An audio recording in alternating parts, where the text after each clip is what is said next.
Whether you're working on a mini bike, a go-kart, or even a motorcycle, the kill switch is one of the most important parts.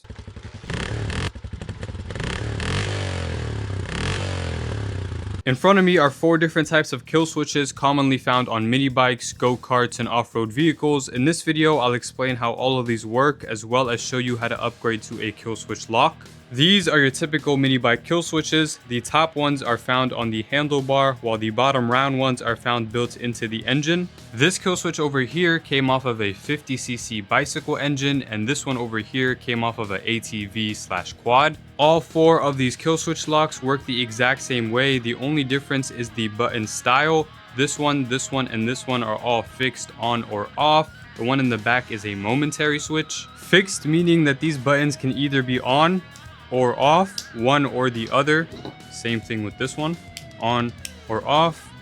And same thing over here, except this one has to actually be pulled like that. That would be off. And this one is a momentary button, so it is only going to kill the engine while you are pressing the button. As you can see, it's spring loaded, so while you're pressing, the kill switch is connected.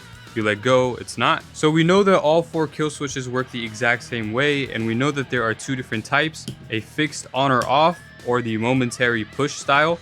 But how do these kill switches actually work? What do these wires do? Every single one of these kill switches has just 2 wire ends, and they both plug into the same exact place. Now, depending on your setup, your connections on the actual wire ends might be different, but the most common setup is a 4mm male bullet connector and a ring terminal for ground. On the actual engine, the ring terminal wire will go under any bolt for metal ground, and the bullet connection will plug into your ignition coil kill wire. I will show you what that looks like. This is your typical mini bike ignition coil. Most of them will look exactly like this. The way that our ignition coil works is that it uses the magnet on the flywheel. When this flywheel goes spinny spin, it creates power. There is a coil in here, and this thing will step up that power to create enough power to spark the spark plug. On your ignition coil, there should be a kill wire that looks something like this. On this one, it's actually removable. You can unplug it. On some of them, it's not, but they should always have a kill wire. And on the end of this wire is a 4mm female bullet connector. Using our typical handlebar kill switch as an example, our bullet connector would always plug into here, just like so.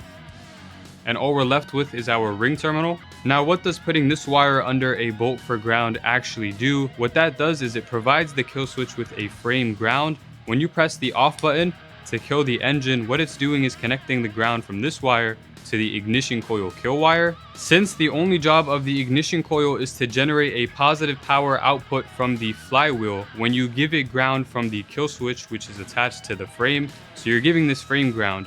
When you do that, this thing cannot provide any power to the spark plug, therefore killing the engine. As long as the black ignition coil kill wire is receiving ground, the engine cannot generate any spark, therefore killing it and not allowing it to start again. I've got my trike out to demonstrate. Let's go ahead and see how this kill switch works. First glance at this engine, we can see our black ignition coil kill wire, which is what everything gets plugged into. This one actually has multiple bullet connections, but yours might only have one. Our built-in kill switch is connected to ground right over here. It's under that bolt, and then the other wire is getting connected to our ignition coil kill wire via the bullet connector right here. As long as the switch is connected to ground and the other end is connected to the ignition coil, your kill switch will work.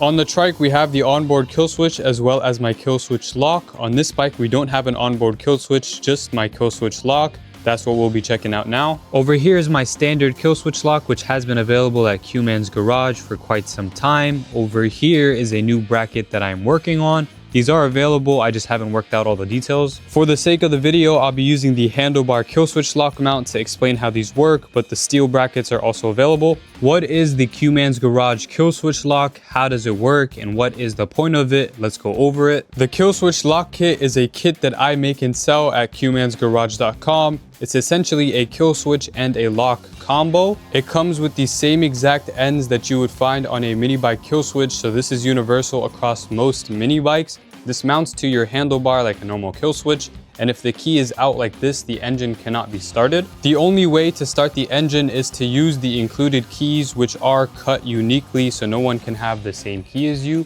You insert it and you turn it, and that would be on. The engine can only start if the key is turned to the right position, and if you're riding and you want to turn off the engine, you just flip the switch. This kit is designed to be a direct replacement for the mini bike style kill switches, so if you have one of these with the male bullet connector and the ring terminal ends, it's a plug and play replacement. These kits are also available with some upgrades like our braided wire sleeve and a 2-pin connector for the B200 style frames. A quick and easy way to tell if the mini bike kill switch lock will work on your build is to check your stock kill switch. As long as you have one bullet connector, it will work. You don't have to have two like this kill switch. And if your engine supports it with multiple connections on the kill wire, you are able to run a kill switch lock and the stock onboard kill switch. The point of the kill switch lock is to prevent anyone from starting your engine unless they have the key. With the key out, the engine cannot be started at all. If you have a normal mini bike kill switch, anyone can hop on your bike, flip the kill switch, start the engine and go.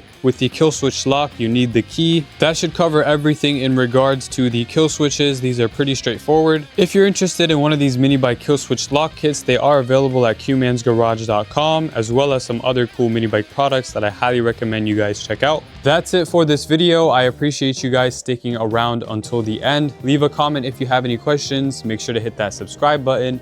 Thank you guys for watching and stay tuned.